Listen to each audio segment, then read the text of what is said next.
जय हिंद दोस्तों। आज हम बात करेंगे अमेरिका के राष्ट्रपति ये जो ट्रंप महोदय हैं, ये बार बार ऐसा कहते हैं कि ईरान के बाद में सबसे पहले जनवरी में इन्होंने वेनेजुएला को टारगेट बनाया और उसके बाद में इजराइल और अमेरिका ने मिलकर ईरान पे अटैक कर दिया। और जो कि आज 17, 18, 20 दिन से युद्ध चल रहा है, इनके द्वारा बार बार ये भी कहा जा रहा है कि हम क्या कर लेंगे, क्यूबा को टेक ओवर कर लेंगे, अर्थात क्यूबा को ले लेंगे। क्यूबा बहुत अच्छी जगह है, क्यूबा को अमेरिका हड़प लेगा, ये सारी बातें चल रही है दोस्तों। लेकिन अब हम असली बात करने वाले हैं कि क्यूबा को लेने की बात कहां से आ रही है, क्यूबा के पीछे क्यों पड़े हुए हैं दोस्तों। सबसे पहले देखो, ये अमेरिका है और अमेरिका का ये फ्लोरिडा है और इसके पास में जो रेड कलर में एक छोटा सा ये दिख रहा है ना, आपको मैप दिख रहा है, ये है दोस्तों क्यूबा। लगभग 1,10,000 वर्ग किलोमीटर, 1,10,000 वर्ग किलोमीटर क्षेत्रफल वाला क्यूबा, जिसकी जनसंख्या लगभग 1.25 करोड़ होगी। 1 करोड़ 20 लाख जनसंख्या होगी दोस्तों। इसके पीछे क्यों पड़ा है? यहां पर दोस्तों क्यूबा के पास न तो नेचुरल संसाधन है, न कोई और बात। लेकिन अमेरिका राष्ट्रपति ट्रंप इनके पीछे क्यों पड़ा है दोस्तों? इस चीज को समझने के लिए हमें जाना पड़ेगा शीत युद्ध के दौरान। शीत युद्ध में आप सभी को पता होगा, क्यूबा मिसाइल संकट नाम से एक वो पॉइंट पढ़ते हैं हम, जिसके दौरान वो घटना थी जिसने पूरी दुनिया को तीसरे विश्व युद्ध या फिर परमाणु विश्व युद्ध के चपेट में लाने से बचा लिया था। और एक शीत युद्ध का वो चरम बिंदु था जहां पर पूरी दोनों महाशक्तियां लड़ सकती थी। अमेरिका और यूएसआर दोनों आमने सामने हो गए थे और किस प्रकार क्यूबा में यूएसएसआर के द्वारा वहां पर मिसाइलें तैनात की गई थी। तो उन सारी बातों को हम पढ़ेंगे दोस्तों। हुआ क्या, अभी अमेरिका ने 2 जनवरी 2026 को अमेरिका सेना के द्वारा और वहां पर कहां पर वेनेजुएला के राष्ट्रपति निकोलस मादुरो को किडनैप कर लिया और अमेरिका लाकर यहां पर अनाप शनाप मुक्त में उस पर चलाए जा रहे हैं। लेकिन इन सब के दौरान ये जो क्यूबा के राष्ट्रपति है ना, मिगुएल डियाज कैनेल हैं यहाँ के राष्ट्रपति, ये भी इनके क्या आ गए, अमेरिकी राष्ट्रपति डोनाल्ड ट्रंप की नज़रों में आ गए दोस्तों। क्योंकि वेनेजुएला क्यूबा को सस्ता तेल देता था और यहाँ से इनको प्राकृतिक संसाधन मिलते थे। और अमेरिकी ये जो क्यूबा के राष्ट्रपति हैं कैनेल हैं, इनके द्वारा वेनेजुएला के राष्ट्रपति निकोलस मादुरो की सुरक्षा व्यवस्था सुनिश्चित की जा रही थी। और आप सभी को मैं बता दूं, जब निकोलस मादुरो पकड़े गए थे उस टाइम क्यूबा के लगभग 32 सैनिक उनकी सुरक्षा के दौरान शहीद हो गए थे दोस्तों। तो पूरी सुरक्षा व्यवस्था इनकी थी। अब ये जो कैनेल महोदय हैं, ये भी ट्रंप को बार बार क्या कहते हैं कि हम क्यूबा झुकने वाला नहीं है। क्यूबा बार बार ये कहता है क्यूबा जवाब देगा। लेकिन दोस्तों पिछले 3 महीने में क्यूबा में पूरी तरह से ब्लैकआउट है और क्यूबा की अर्थव्यवस्था पूरी चरमरा गई है। वहाँ पर पेट्रोल डीजल कुछ आ नहीं रहा है और क्यूबा बर्बाद हो गया है। लेकिन फिर भी ये कहते हैं कि हम क्यूबा को अमेरिका के सामने झुकने वाले नहीं हैं। अब दोस्तों अमेरिकी राष्ट्रपति क्या करने वाले हैं, क्यूबा से इतने क्यों चिढ़ते हैं? तो दोस्तों अपने को चलना पड़ेगा सबसे पहले, कब 20वीं सदी में चलना पड़ेगा दोस्तों। हुआ यूँ कि 1909 में पहले ये जो क्यूबा था ना, ये स्पेन का था और यहाँ से क्या अमेरिका ने क्या कर लिया, इसको टेक ओवर कर लिया। और अमेरिका के द्वारा यहाँ पर 1909 में अमेरिका की देखरेख में चुनाव करवाए गए और उसके बाद में यहाँ पर अमेरिका का इन्फ्लुएंस ज़्यादा रहा है दोस्तों।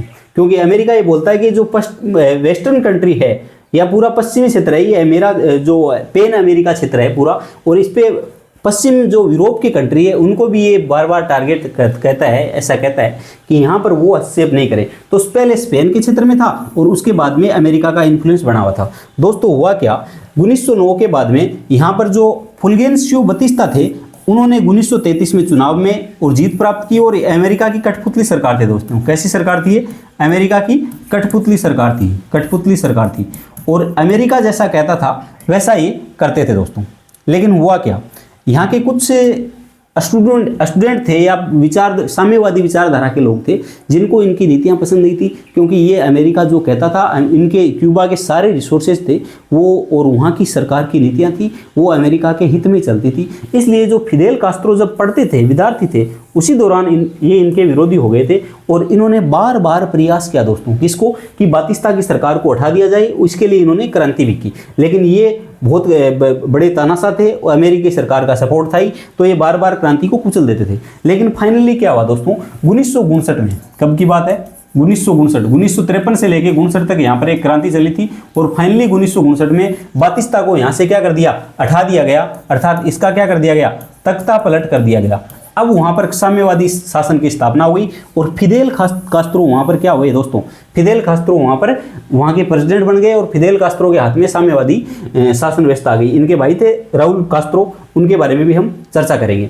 अब दोस्तों अमेरिका के द्वारा ये जो फिदेल कास्त्रो के नेतृत्व में साम्यवादी सरकार का गठन किया गया, इस सरकार को अमेरिका ने मान्यता तो दे दी, 3 दिन बाद ही मान्यता दे दी, लेकिन अमेरिका के मन में कहीं न कहीं ये टेस्ट थी कि इस सरकार, ये साम्यवादी सरकार जो अमेरिका के एकदम पड़ोस में है, ये चीज़ सही नहीं है। क्योंकि आप सभी को पता होगा जब सेकेंड वर्ल्ड वार चल रहा था, 1945 में वर्ल्ड वार खत्म हुआ और उसके बाद में पूरा विश्व है साम्यवादी पूंजीवाद, अमेरिका, यूएसएसआर, नाटो, वार्सा, तो इन सब चीज़ों में बंटा हुआ था और अमेरिका चाहता था कि यहाँ पर साम्यवाद का प्रसार नहीं हो, या फिर बात करें इसका जो वार्सा पैक्ट है, वार्सा इसका यूएसएसआर का संगठन था, इसका विस्तार नहीं हो, और इसलिए क्या चाहता था कि यहाँ पर इस साम्यवादी देश का शासन व्यवस्था सही नहीं है।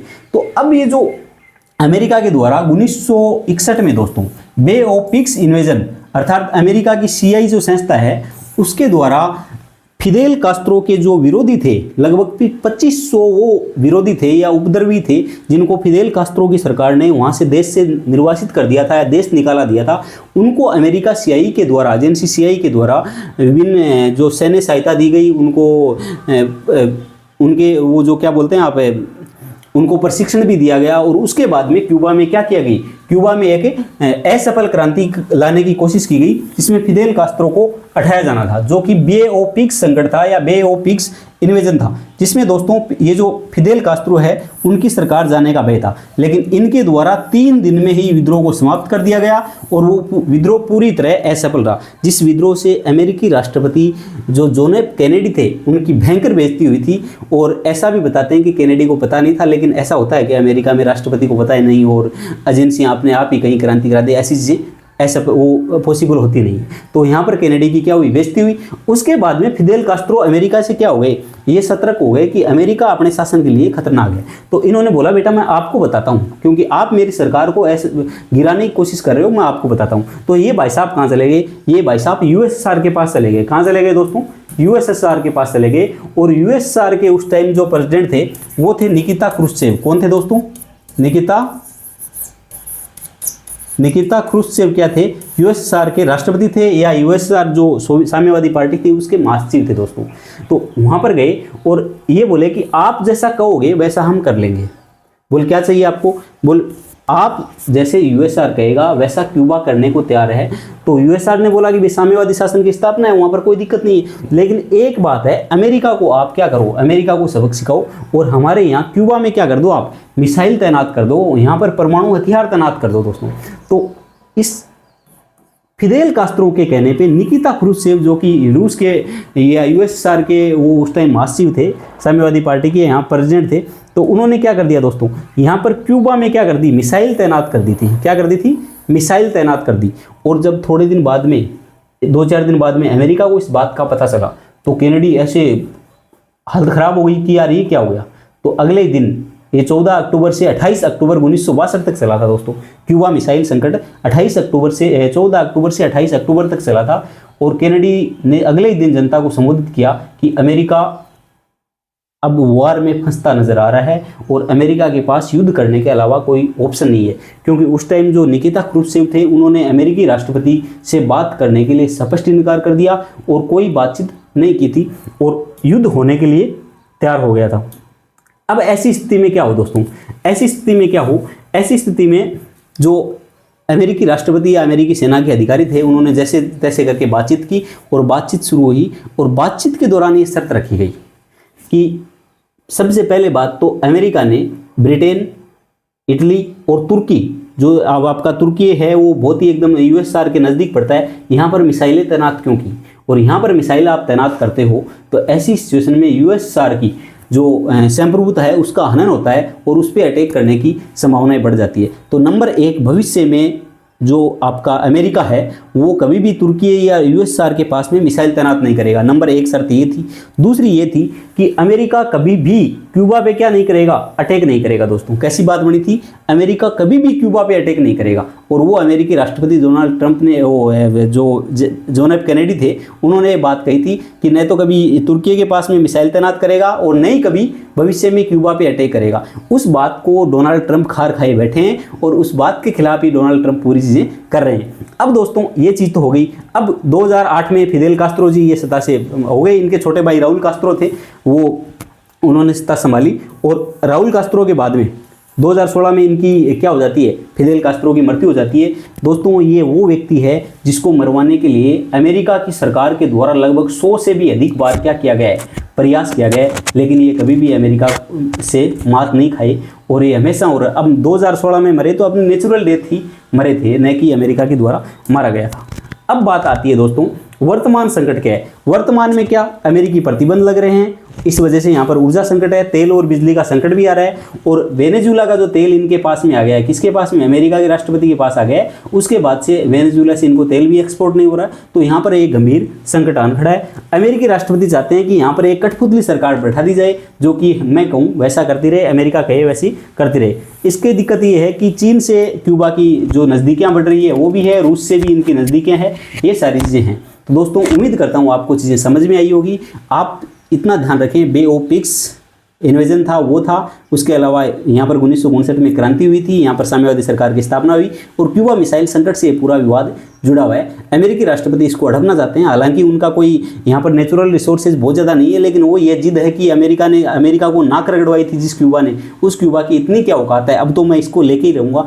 लेकिन देखते हैं क्या होता है। खैर अमेरिकी राष्ट्रपति डोनाल्ड ट्रंप को ऐसी आदत पड़ गई है, वो इधर उधर बड़बोले टाइप के तो हैं, उसके अलावा अमेरिका को इतना इधर उधर उड़ जा रहे हैं कि पता नहीं क्या होने वाला है। लेकिन दोस्तों अमेरिका एक ऐसी गलती करने जा रहा है जो विश्व की सभी महाशक्तियों ने की है।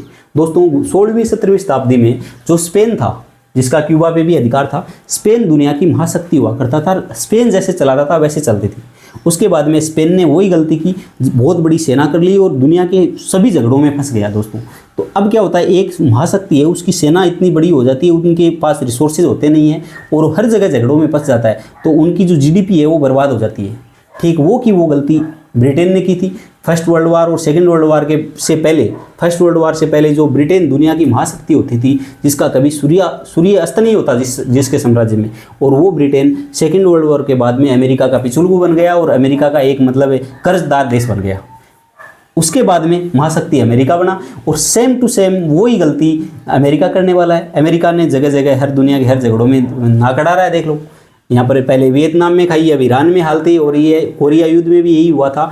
और आप देख रहे हो जगह जगह ये चीज़ें कर रहे हैं। धीरे धीरे अमेरिका की पावर कम नहीं होगी, लेकिन अमेरिका से आगे और महाशक्तियाँ निकल जाएगी और अमेरिका की जो डॉलर है, उस डॉलर का मूल्य और उस डॉलर की जो एक वो बोलते हैं कि सारा का सारा दुनिया का ट्रेड हो रहा है और दुनिया में सारी बैंक है, उनमें जितना भी लेन देन हो रहा है वो सारा डॉलर में हो रहा है, तो उसका वो मूल्य गिर जाएगा और इस वजह से उसकी पूंछ कम हो जाएगी। इस वजह से एक अमेरिका भी हो सकता है 15-20 साल में कोलैप्स कर जाए। तो सारी चीज़ें होने वाली है। राष्ट्रपति ट्रंप इतनी गलतियां कर रहे हैं कि सोचा नहीं जा सकता है। जय हिंद दोस्तों, उम्मीद करता हूँ समझ में आया होगा और धन्यवाद।